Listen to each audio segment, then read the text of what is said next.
Olá, seja muito bem-vindo, seja muito bem-vinda. Para você que ainda não me conhece, meu nome é Marcos Viquesi, eu fui servidor concursado do INSS por 11 anos e hoje, além da advocacia, eu me dedico a ensinar o direito previdenciário, o direito empresarial previdenciário e o direito tributário. Saiba que é uma grande alegria adentrar na sua casa, adentrar no seu escritório para transmitir esse conhecimento. Agradeço também ao Legale por essa oportunidade. E vamos bater um papo hoje sobre um tema bastante interessante, que é o dano moral no direito previdenciário. Olha que interessante. Em algumas situações, a autarquia previdenciária, no caso o INSS, acaba cometendo dano moral, que é possível sim conseguir a reparação desse dano moral na justiça. E aí vem a primeira situação. Marcos, qual será que é o melhor momento para pedir esse dano moral, para realizar aí o pedido de dano moral numa ação autônoma ou dentro da própria ação principal que trata ali daquele direito em si que está sendo buscado, né? Como por exemplo ali a decisão do INSS, o prazo que ele tem para decidir, ou a concessão de um benefício, ou o restabelecimento de um benefício, ou uma revisão. O que é o ideal? É dentro dessa ação principal, ou quando terminar essa ação principal, através de uma outra ação, de uma ação autônoma, buscar esse dano moral. Vamos lá. Se você buscar dentro da ação principal, você tendo a procedência dessa ação principal, o juiz já vai olhar muito, na maior parte dos casos, o juiz vai olhar com outros olhos. Um exemplo, de repente o seu cliente foi lá, conseguiu a concessão do benefício, ou de repente a implantação de uma revisão, alguma coisa do tipo, e tem lá 30 mil reais de atrasados, 50 mil reais de atrasados, 200 mil reais de atrasados. De repente o juiz pode olhar e falar, olha, ele já está recebendo esse valor aqui. Então, para que eu vou dar mais um dano moral a ele, mesmo que tenha acontecido esse dano? Isso não está correto o que eu estou falando, mas acontece muitas vezes. Ou, de repente, ele pode até aplicar ali o dano moral, só que ele pode aplicar, de repente, num valor menor. E que ele poderia dar um valor muito maior numa ação autônoma. Então, qual é a melhor estratégia, normalmente, quando se trata de dano moral? Você aguardar o trânsito em julgado da ação principal e aí numa ação autônoma você buscar esse dano moral. De repente você vai conseguir nessa ação autônoma 3 mil reais, dependendo do caso, 5 mil reais aí para o seu cliente, 10 mil reais, em alguns casos mais graves, 30 mil reais, 50 mil reais. Existe até uma ação específica na justiça, foi um caso bastante grave, que está sendo discutido 150 mil reais e até o momento houve a procedência na primeira instância, né, que houve inclusive o óbito do segurado. Então, moral da história aqui, o ideal sim é buscar numa ação autônoma. Marcos, será que é interessante para o meu escritório? Olha, de repente, dependendo do caso aí, o seu cliente já ganhou 30, 50, 100, 200 mil reais e você tem numa ação autônoma mais um valor de honorários aí a receber. De repente é uma forma até de aumentar aí os honorários que você tem a receber aí com aquele mesmo cliente e também auxiliá-lo caso de fato tenha ocorrido um dano moral. Os advogados têm pedido dano moral na área do direito previdenciário de maneira bastante errada. Nesse nosso bate-papo rápido aqui em alguns minutos, eu vou trazer algumas dicas, algumas situações específicas para se pedir o dano moral. Vamos lá. Primeira situação, Marcos. Contra quem eu vou propor essa ação de dano moral? Vou propor contra o INSS, contra a pessoa jurídica a qual esse servidor, esse agente público que causou esse dano está vinculada, ou diretamente contra esse agente público, contra esse servidor público? Pelo artigo 37, parágrafo 6º da Constituição, o que nós temos? A responsabilidade objetiva do Estado. Olha aqui, ó, as pessoas jurídicas de direito público e as de direito privado, prestadoras de serviços públicos, responderão pelos danos em que seus agentes, nessa qualidade, causarem a terceiros, assegurado o direito de regresso contra o responsável nos casos de dolo ou culpa. Então, nesse caso, como é que funciona? Você vai propor, caso o INSS tenha sido o causador, você vai propor a ação contra o INSS. havendo a condenação do INSS nessa ação de danos morais, ou nessa ação principal que inclui os danos morais, e havendo dolo ou culpa por parte de um servidor público, o que vai acontecer na sequência? Após o trânsito em julgado da sua ação contra o INSS, da ação do seu cliente contra o INSS, o INSS, através da AGU, Advocacia Geral da União, vai propor uma ação de regresso contra o agente causador, contra aquele servidor que causou aqui aquele dano moral, caso ele tenha cometido dolo ou culpa. Marcos, quais são as principais hipóteses para que eu possa pedir dano moral ou para que o dano moral seja caracterizado? Vamos aqui para algumas situações. Vamos lá, a primeira delas. Grande atraso na concessão do benefício ou extravio de processo ou de documentos. Vou começar primeiro pela parte final. Extravio de processos ou de documentos.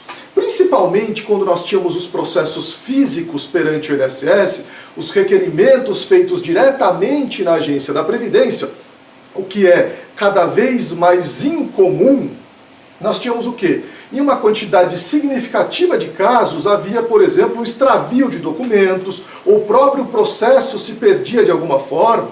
E aí como é que fica na prática? A depender do caso concreto, pode ser que aquele segurado, ou aquele dependente, ele não tivesse mais aqueles documentos que ele utilizou naquele processo. Vamos supor que ele tinha, por exemplo, um PPP, ele tinha ali um documento de comprovação de tempo especial de uma empresa que já fechou. E ele não tem, de repente, nenhum outro documento para que ele possa tentar o cômputo desse tempo especial. Outra situação. A empresa fechou e, de repente, perderam a carteira profissional desse empregado e, de repente, ele não tem mais nenhuma das hipóteses previstas na IN 77, no regulamento da Previdência, ele não consegue nenhuma delas, outros documentos para suprir aquela falha e, de repente, no CNIS, esse vínculo não existe, porque é um período ainda que o CNIS de fato não existia, né? Por exemplo, questão de carteira profissional antes de 75, ou pode ser também que tenha acontecido o seguinte, que de repente é posterior a 75, mas por algum tipo de problema, por alguma questão aí, não foi parar aquele vínculo no CNIS, ou ele até consta no CNIS, mas com algum indicador de que você precisa complementar com outros documentos para que aquele vínculo possa ser considerado. Então, moral da história, não é só a questão material aqui que nós estamos falando, o dano material, mas sim o dano moral. Pode ser que essa pessoa nunca tenha direito a esse benefício, a perda de uma chance aí. Pode ser aí que de repente essa pessoa entre num quadro de depressão, que afete ali a moral dela, afete o íntimo dela, e aí pode ser que seja possível sim buscar o dano moral. Grande atraso na concessão. O INSS, qual é o prazo que o INSS tem para decidir um requerimento de benefício? Pelo artigo 49 da Lei 9.784 de 99, artigo 49 da Lei 9.784 de 99, a administração pública, aí nós podemos incluir o INSS, Receita Federal, IBAMA, FUNAI, todos os órgãos, autarquias ou fundações na esfera federal, ou seja, que fazem parte da União, eles têm, via de regra, 30 dias para decidir um requerimento ali de um benefício ou de um processo administrativo qualquer. Mas como é que se conta esses 30 dias? Primeira coisa, você vai contar em dias úteis ou em dias corridos? Dias corridos. Segunda situação, a partir de quando começa a contar os 30 dias? Os 30 dias começam a ser contados a partir da conclusão do processo. Mas Marcos, como é que eu sei, na esfera administrativa, que um processo está concluso? No processo judicial é relativamente simples. Eu olho o andamento processual e, dependendo do Tribunal ali de Justiça ou do Tribunal Regional Federal, estará ali conclusos, encaminhado à conclusão, alguma nomenclatura que você vai entender que ele está concluso. No processo administrativo perante o INSS, tanto pelo meu INSS como pelo INSS Digital, não existe essa nomenclatura. Ele vai constar ali em análise, ou por exemplo em exigência, ou em deferido, concedido, alguma coisa do tipo. Como é que você vai descobrir isso? o seguinte, a partir do momento que você requereu o benefício, o INSS é obrigado, caso exista a necessidade de emitir algum tipo de exigência, de uma carta de exigência, para que você complemente a documentação, ou de repente tire alguma dúvida com relação a alguma coisa ali dentro do processo, ela tem que fazer essa emissão da carta de exigência no ato do requerimento do benefício. Tanto faz se foi um requerimento físico, se foi um requerimento digital, se foi até pelo telefone, pela Central 135, via de regra a exigência tem que ser emitida no ato. Não emitiu a exigência. Não é necessário, por exemplo, fazer uma perícia, fazer, por exemplo, a produção de uma prova testemunhal dentro desse processo, ou de uma pesquisa externa, no qual o servidor vai até alguma empresa, ou alguma residência, algum local, para verificar algo, ou para colher algum documento. Não é necessário nada disso.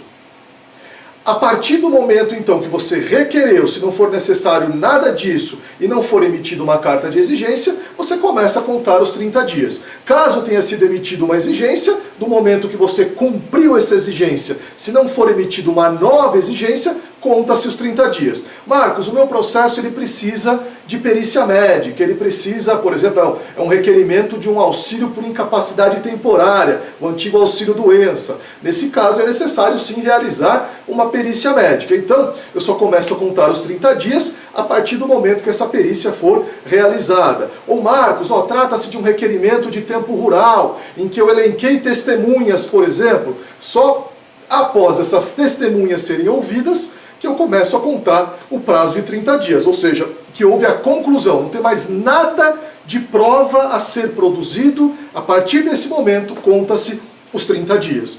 Então, vale já dano moral? Passou os 30 dias, já cabe dano moral? Não, é um atraso relevante ali, né? Eu já vi situações ali de casos que levaram 2 anos e meio no administrativo, até mais tempo, e que essa pessoa acabou sofrendo ali dano moral, mesmo que os atrasados tenham sido pagos a essa pessoa. O que aconteceu na prática? De repente, ela teve o nome dela negativado ali no SPC, no Serasa, ou, por exemplo, ela teve ali ela não teve aquele dinheiro no momento específico e acabou sendo, por exemplo, despejada ali da casa na qual ela pagava aluguel. Então tudo isso é possível, isso acaba gerando um dano moral à pessoa. Não é só meramente a questão material, mas sim o que essa pessoa sentiu. Vamos seguindo aqui. Segunda situação, atendimento ruim ou desrespeitoso, mas que não seja um mero dissabor, mas algo além disso. Vou citar um exemplo aqui. Há um caso muito famoso que vocês encontram aí pelo Google, encontram também aí, que o INSS foi condenado, né? Vocês encontram aí nesses sites aí jurídicos, né, que trazem notícias jurídicas. É um caso bastante famoso, então eu posso falar tranquilamente de uma determinada senhora que passou pela perícia médica do INSS, né? Na época era do INSS, hoje a perícia médica é federal, mesmo estando dentro ali da autarquia, né, estando dentro dos prédios do INSS, eles não fazem mais parte ali da estrutura do INSS. Mas vamos lá, passou pela perícia essa senhora e a médica perita que atendeu falou que o caso dela era comum, que ela era como se fosse um carro velho, que carro velho dá problema mesmo. Então isso acabou afetando a pessoa em si, o que ela pensa de si, e por aí vai. Então isso acabou gerando sim dano moral, foi uma condenação que o INSS sofreu. Então aqui de fato foi um atendimento ruim ou desrespeitoso. Não é um mero dissabor, é uma coisa que passa desse limite. Terceira situação, concessão de benefício previdenciário comum quando era devido ao acidentário. Por que isso? Após a cessação do benefício, no caso é o acidentário, no caso do comum, ele não goza da estabilidade de 12 meses, que só é devida no caso do benefício acidentário. E ele acaba, por exemplo, sendo demitido em decorrência disso, e depois aquilo que eu já comentei, de repente acaba ficando inadimplente, acaba, por exemplo, tendo ali a água cortada, a luz cortada, o telefone cortado, vai com o nome ali para os órgãos de proteção ao crédito, né? O SPC, Serasa, Boa Vista, qualquer um deles. Então, por que isso aqui é interessante? Vamos lá. Toda vez que é concedido um benefício previdenciário por incapacidade, que seja de caráter acidentário, que advém de um acidente de trabalho, tanto faz se esse acidente é típico ou atípico. Tanto faz, sendo considerado pela legislação previdenciária como benefício acidentário, Quando esse trabalhador retornar ao trabalho, caso ele retorne, em alguns casos ao óbito, né, que acaba gerando a pensão por morte.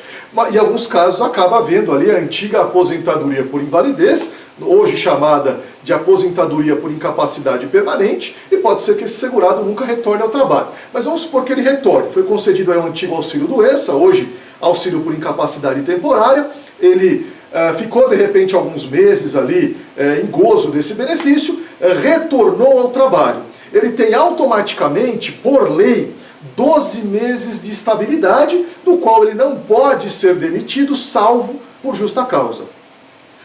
E dependendo do acordo ou convenção coletiva, esse período pode ser muito maior, pode ser aí de 24 meses, 60 meses, 10 anos, em alguns casos pode chegar até, em um caso específico que eu já vi, né, de uma determinada convenção coletiva, essa estabilidade chegava até a data em que o segurado completasse todos os requisitos para se aposentar. Então, isso aí, nesse caso específico, nessa convenção coletiva específica, pode chegar a 40, 45 anos. De repente, se é um rapaz de 18 anos, pode chegar tranquilamente a esse período. Vamos lá. De repente não foi concedido esse benefício com caráter acidentário. Essa pessoa retorna ao trabalho, a empresa vai lá, demite ela, já que o benefício não é acidentário, e ela vem a sofrer todos esses problemas. Isso certamente, por um erro do INSS, acabou afetando a moral dessa pessoa.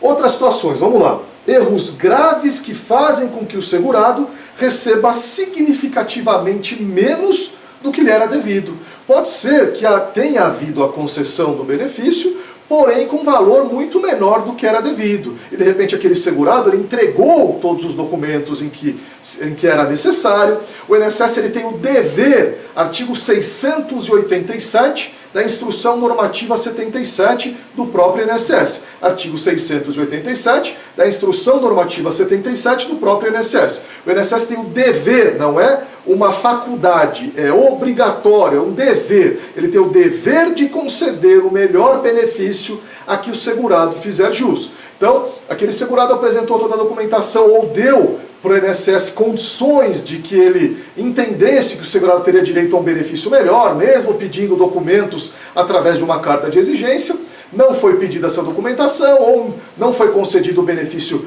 correto a esse segurado, ele depois de muito tempo, ele descobre, depois de, por exemplo, 4 anos, ele descobre que ele tinha direito a receber um valor maior e de repente ele teve uma série de privações nesse período. De repente ele saiu de uma casa que ele poderia alugar mais legal, foi para uma casa menor, de repente ele teve que cancelar uma série de serviços ou produtos que ele contratava, de repente vamos supor que esse segurado tinha uma neta que ele pagava a escola particular, ele não conseguiu pagar, tudo isso gerou ali um dano moral a esse segurado. Então isso é sim uma situação em que cabe dano moral. Vamos lá. Suspensões ou cancelamentos indevidos de benefícios, bloqueios de pagamentos, retenção de valores aí do beneficiário que traga sofrimento ou privações. É algo bem parecido com a hipótese anterior, só que aqui foram situações que, por exemplo, o INSS não abriu prazo para defesa, isso acontece com alguma regularidade, ele não abriu um prazo para defesa, foi lá e já cancelou um determinado benefício, ou já suspendeu esse benefício, ou já bloqueou os pagamentos desse benefício. Isso trouxe ali um prejuízo moral para esse segurado. Não vou repetir tudo que eu falei na situação anterior, mas trouxe algum tipo de privação, foi parar no SPC, Serasa e por aí vai. Sexta situação aqui que eu estou trazendo. Já foi muito mais comum no passado, isso que eu vou falar agora ainda existe, porém em grau bem menor. Empréstimo consignado não pedido pelo beneficiário, em que o INSS falhou no dever de fiscalizar, ou ainda descontos realizados além da quantidade de meses pactuada. De repente, houve ali a concessão de um empréstimo consignado, aquele segurado passou a receber menos, só que ele não solicitou nenhum tipo de empréstimo consignado. E aí ele passou o quê? Passou a também ter privações da vida dele, de repente pode até ter tido o nome negativado e por aí vai. Olha que interessante uma dica de ouro que eu vou trazer para você. Talvez você nunca tenha ouvido falar na vida. Decreto 1171 de 94, que é o Código de Ética Profissional do Servidor Público Civil do Poder Executivo Federal. Código de Ética dos Servidores aí da Administração Pública Federal. Olha o que ele traz. ele traz o seguinte, né, ele aprova aí, o decreto 1171 aprova esse código de ética, e lá no item 9, ele traz que a cortesia, a boa vontade, o cuidado, o tempo dedicados ao serviço público caracterizam um esforço pela disciplina. Tratar mal uma pessoa que paga seus tributos direto ou indiretamente significa causar-lhe dano moral. Aquilo que eu já trouxe em outros slides, só aqui mostrando uma base jurídica. Só lembrando o seguinte, um decreto emitido pelo Poder Executivo, que é o caso desse decreto aqui, ele é assinado pelo chefe do Poder Executivo. E o chefe do Poder Executivo ele é o chefe máximo de toda a administração pública federal, de todo o Poder Executivo federal. Então o servidor do INSS que trabalha no balcão, que trabalha analisando o benefício, os chefes, os gerentes, aí, por exemplo, os outros gestores, superintendentes, diretores, presidente do INSS, todos eles respondem ao chefe do Poder Executivo. Se ele mesmo emite um decreto dizendo que isso significa dano moral, você acha que de repente numa ação judicial já não é algo bastante significativo para dar base, para dar fundamento aí na sua ação? Por isso que eu estou te mostrando aqui.